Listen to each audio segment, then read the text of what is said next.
The following podcast is produced or sponsored by a community member. The content, views, and opinions expressed are those of the participants and do not reflect those of BMC or the town of Belmont. BMC welcomes your comments. Call us at 617-484-2443 or email us at access@belmontmedia.org. Hello, everyone. Welcome to today's edition of Community Conversations. I'm your host, Roger Colton. Today, I've invited all three candidates for Belmont's Board of Selectmen to join me. We are recording separate half-hour segments with each candidate. The three candidates are Jessie Bennett, Roy Epstein, and Tim Flood. The audio version of these podcasts will be available on the Belmont Media Center website, belmontmedia.org, and a television version will be available not only on the website, but will also be broadcast multiple times on the Belmont Media Center's television stations. You can review the weekly programming schedule for Belmont Media at belmontmedia.org, or you can look at the Belmont Media television stations to find the day and time of the broadcast most convenient to you. Jessie, welcome to Community Conversations, and thank you for being willing to be with me on today's show. I know you're very busy, so I appreciate you taking the time off. Thank you so much, Roger. I appreciate you inviting us to talk about the Selectmen's campaign. Before we really begin the meat of our conversations, can you give me an introduction to who you are? Who is Jessie Bennett? Well, I grew up in Eastern Connecticut. My dad was a welder. My mom worked her way up through pink-collar jobs to become the comptroller of her company. So she's kind of my role model for how hard work can get you just about anywhere. I went to UConn and then finished up at the University of Minnesota. I've worked in a variety of different jobs over the course of my life. I've worked in a bank, a credit union, another bank for 6 years altogether. I've been in marketing and communications for several years now. I most recently worked at Beacon Press in Boston, and now I freelance as a marketing and communications consultant.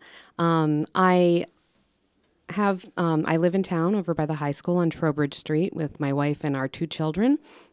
One who's in 3rd grade at Chenery and one who's in 7th grade. 3rd grade at the Burbank and one who's in 7th grade at Chenery. But so we've lived in town for about 12 years, and I've been involved in different ways in the community and also in the government.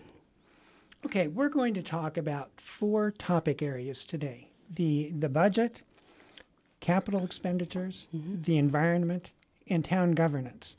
We have a lot to cover, so I would ask you to keep your answers brief and to the point. I'll try my best. You're in town meeting. We've both heard the town moderator say, when you give your answer, give the headline first, and if there's an explanation, provide us with the explanation. Yep. So let's start with the town operating budget. Last August, the Collins Center forecasted a $2.3 million deficit in the fiscal year 2021, which begins on July 1, 2020. I don't want to talk about the budget generically, but what I do want to ask you specifically is this.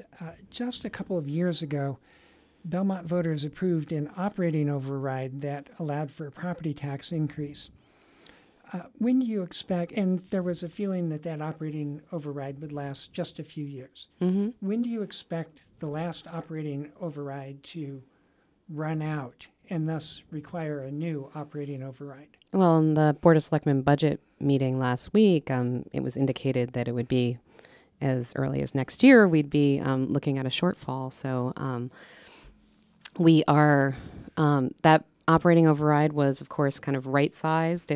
At the time, the financial task force said that we would need about $7 million in an override to really cover our expenses. And instead, we did one for $4.5 million, and they used part of that as a stabilization fund to keep us from having to do another override just a few years later. So they did manage to stretch it out for 5 years, what should have really been 3 years, in terms of the operating budget.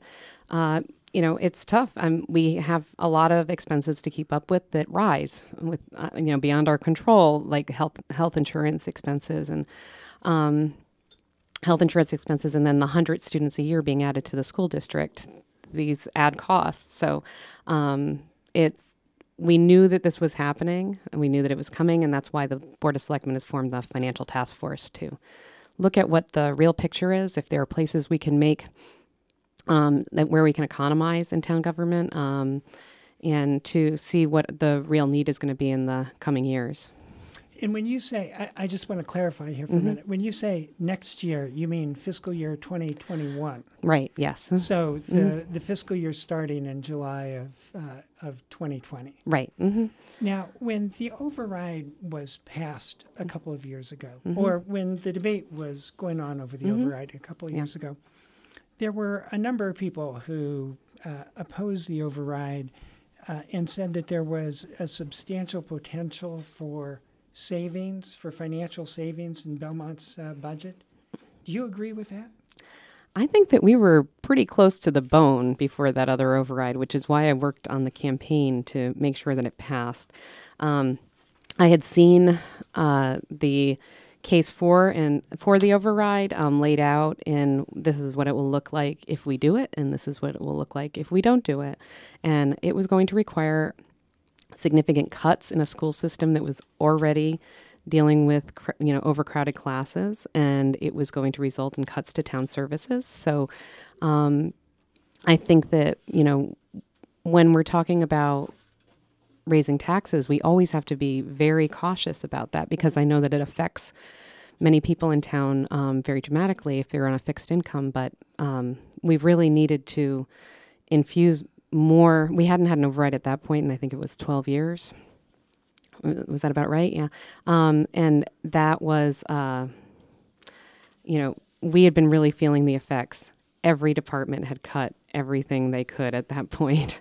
So we have to take the same tack where the financial task force looks at if there are any efficiencies, if anything over the last 5 years has gotten a little bit, maybe we've made some choices that we can look at more carefully. But, this is a town that does a lot with not very much, like in terms of the revenue in every department, and particularly in the schools. They've done what they can to keep up. The last override really helped with putting more teachers in front of students and keeping the class sizes down. But there's 100 students a year makes a big difference in terms of class sizes. So okay. In a 2015 report, the town's warrant committee reported that fire suppression constitutes nearly 90% of the town's fire department budget. In contrast, out of the 4,700 incidents which the fire department responded to last year, only 2.4% actually involved fires. Another third involved emergency responses by ambulance, and another 20% involved life support. Given that data, what is your opinion, if any, about the need for or benefits of moving to a combined public safety department rather than having separate fire and police departments?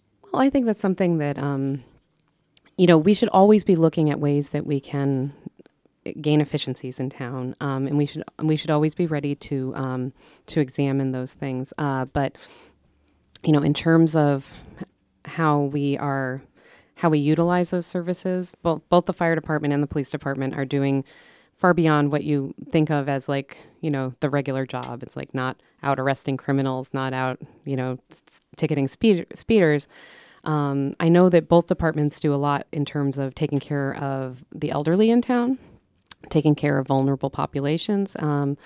So they're both doing very important work. And I think that we need to, at the very least, make sure that they're collaborating well, and that if there are places that we can overlap in terms of services, that's a good way to go. Mm-hmm. Let's talk about the capital budget for just a couple minutes. The Library Building Committee recently hired an architect to actually begin the design of a new library, and the proposal is to have a new library be on the same site as the existing library. Do you agree with the recommendation for Belmont to move forward with a new library? And if so, When should that happen, given that we just passed the debt exclusion for a new 7 through 12 school? Yeah, we've had a lot of capital projects kind of necessary in a very short span of time. And so unfortunately, because the library didn't get built a few years ago when we had some options to do so, that didn't work out because of the transfer of land from the school department. We really need a better library than we have. And we need a library that's for the 21st century. We need a library that this one has turned into a money pit. And I think that we're going to end up with a lot of expenses down the road if we don't deal with that. So I think we're taking the right approach right now in terms of fundraising for it to reduce the impact on taxpayers. But, this is the 11th highest circulating library in the state. It is a very popular space. It has served our community well, but there are structural issues with it that can't be addressed in a mere remodel. So I'm glad that we are moving forward with the building project. How we pay for that remains to be seen. Relating to capital expenditures, this question also relates to the operating budget, but primarily to capital expenditures. On the one hand, that we do have buildings that need to be replaced. We had to have a new school. We need a new library. We need a new DPW building, and those cost money. On the other hand, we have town residents who are oftentimes aging, who have lived here their entire lives, who simply can't afford to pay an increased tax bill. As a member of the Board of Selectmen, you would be smack in the middle of balancing those two seemingly irreconcilable observations. The need for the buildings doesn't improve the ability to pay, but the inability to pay doesn't say that we don't need the buildings. Right. What do you do? Well, I think that, for one thing, we need to make sure that we're getting all the money from the state that we can to pay for our expenses. So if we have opportunities for grants doing that, there are bills before the state right now there's a bill before the state right now to fix the amount of money that's coming to towns from the state for education, because it hasn't kept up with the rate of healthcare inflation. So, I know that our state representatives need to be working hard for that. I think that a lot of, I think that in terms of the DPW yard, we have a fix right now, but we know that 10 years down the road, we're going to need to do more. This is kind of going to hold it together for that long. It is a very hard thing to balance, and I think that the best thing that we can do at this point is to make sure that we are economizing where we can, make sure that we are getting everything we can in terms of grants from the state, and that we are providing relief for seniors who need it. So in terms of in town meeting, we lowered the interest rate on the tax deferral loans that you can get through the town that are much easier than going to a bank and taking out a mortgage on your home so that you can pay your expenses. It gives some relief, and we made it easier for seniors to do some writing off of their taxes in terms of volunteering. But we need to make sure that we're doing everything we can to help seniors in those situations. Okay, let's move to the environment for a few minutes. Not too long ago, the U.S. Environmental Protection Agency released its assessment of local water quality in the Mystic River watershed. And the EPA found that of the Mystic River's 21 communities, Belmont's waterways in particular were in horrible shape. And one of the primary sources of the offending pollution, the EPA said, is uncontrolled urban stormwater runoff. Now, nearly all state and federal programs that provide money to local governments to upgrade their stormwater systems require matching dollars. And because Belmont's current system of funding its stormwater system is through rates, and rates aren't viewed as an adequate match, Belmont can't access those state and federal grants, and thus must fund its stormwater programs entirely through rates. Given this, would you support the creation of a stormwater utility? Oh, you mean like a specific stormwater fee? Yeah. Yes. Yes, I would. I think that, we can have a modest impact on ratepayer bills and pay for what has become a very expensive project to fix our aging infrastructure. There are many places where, probably not even through, deliberate malice, people have done, the wrong kinds of connections, where something that should be going into the sewer lines is going into the stormwater. There are sewer lines that are cracking. We've been doing a lot of work in terms of lining that, but there's a lot more left to be done. So in terms of maximizing our dollars as a town, we should be looking into every way possible to lower the cost of this project. And if there is money available and we can do it through a modest stormwater fee, we should definitely do it. Okay, in May of 2016, the state's Supreme Judicial Court ruled in the case Kane v. Massachusetts Department of Environmental Protection that the state has not done enough to meet the mandates of the state's 2008 Global Warming Solutions Act, which requires Massachusetts to cut its greenhouse gases 25% below 1990 levels by 2020. SJC Justice Robert Cordy described the language of the Global Warming Solutions Act as unambiguous. In light of this SJC decision, since the Board of Selectmen also sits as the Belmont Light Board of Directors, do you support the recommendation of the Belmont Energy Committee, which I chair, to be fully disclosed? So were you asking me if I agree with you, Roger? Yeah. The Belmont, do you agree with the recommendation? I think let me finish the question so you know what I'm going to say and I know what I'm going to say. Okay. The recommendation to move to a 100% emission-free supply source by 2022. I think that is a fantastic goal. I think that, as a municipal utility, we've faced a lot of the same issues that many other munis face in terms of we don't have the scale that the larger utilities have, and it takes more effort for us to move the needle on this. But we've done tremendous work in the last few years. I think that we need to commit ourselves to we've committed ourselves to 80% carbon reduction town-wide as well, with our climate action plan by 2050. I think that we should be moving towards a model where we are getting our energy from clean sources. I think that every utility should be moving towards a model where we get our energy from clean sources as soon as we possibly can.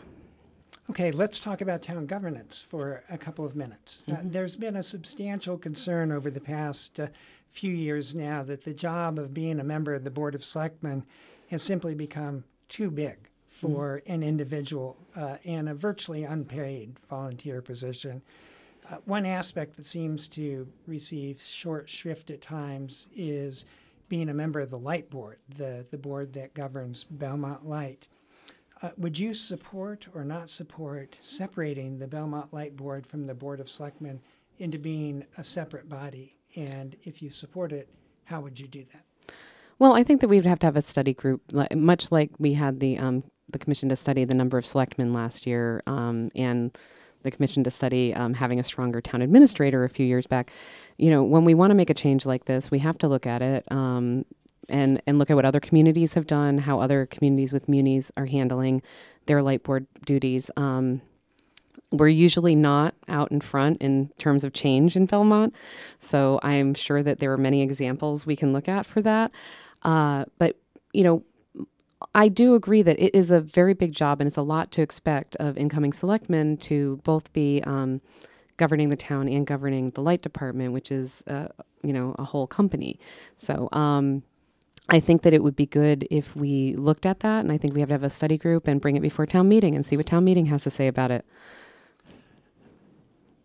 Town Administrator Patrice Garvin, just in December of 2018, filled a new staff position. And so for the first time ever, Belmont's got a budget director.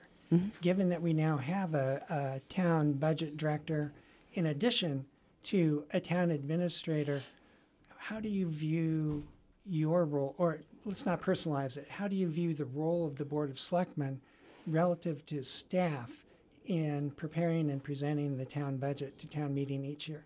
Well, I think it was always a very big job for the town administrator to present the budget, and I think it did create an extra strain on the Board of Selectmen. So having this person in place is a huge help in terms of putting it together. Now, the Board of Selectmen, though, is setting the priorities for the town. So the administrator can tell us what's happening in the individual offices, but the Board of Selectmen is still looking at how we're spending our money and making sure it matches the values of the town. So there are always going to be hard choices, for instance, in terms of, I don't know that there is a department in town that couldn't use like an extra person on staff. So, every year there's going to be those choices where you're like, so do we hire a traffic engineer, or do we hire somebody new in the planning, in the planning area of the Office of Community Development? There are always needs, and so the Board of Selectmen has to figure out which of those needs we can cover in different ways. And finally, former New York Governor Mario Cuomo once stated a quote that I love. Cuomo said that you campaign in poetry, but you govern in prose. Do you agree? Yeah. Have you ever heard that quote? I have heard that quote, and I'm married to a poet, so I'm in poetry all the time. So I will govern in poetry as well. But no, I think that it is true. When we're campaigning, you have to speak to your vision for the town, and of course, everybody's vision is going to hit up against a hard wall of reality once you get elected. And I think, especially in this race, we've got 3 people who've never done this job before, vying for an open seat.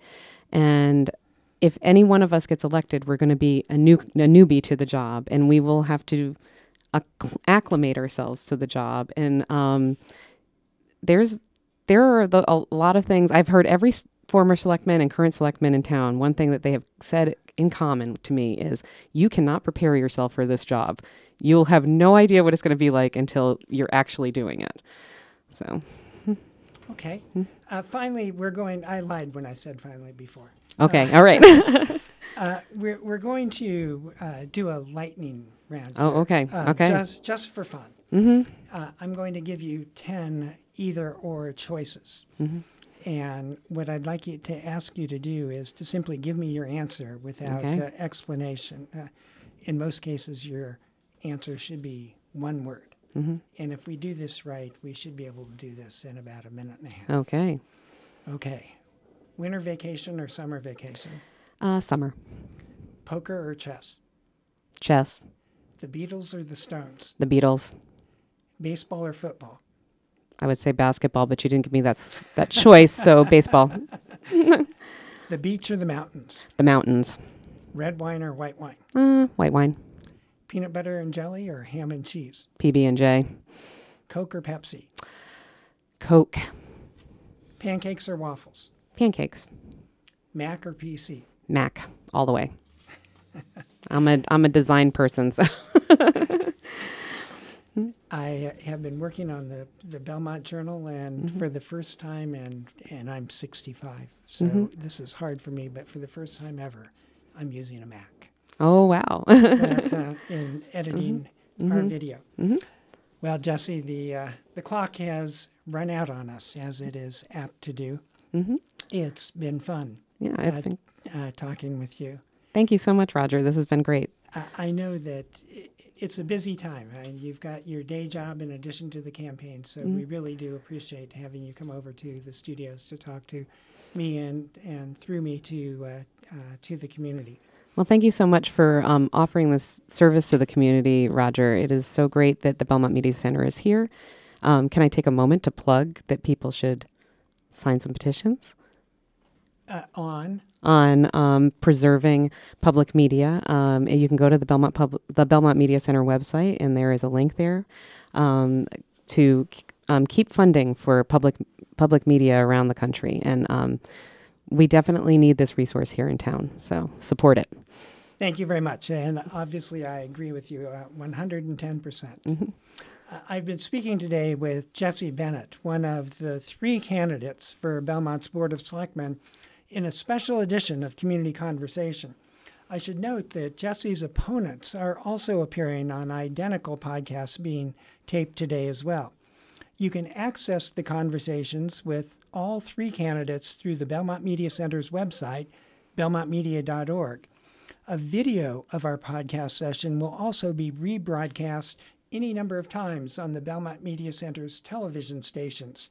You can find the broadcast time by looking up Community Conversations in the TV listings on the BMC website.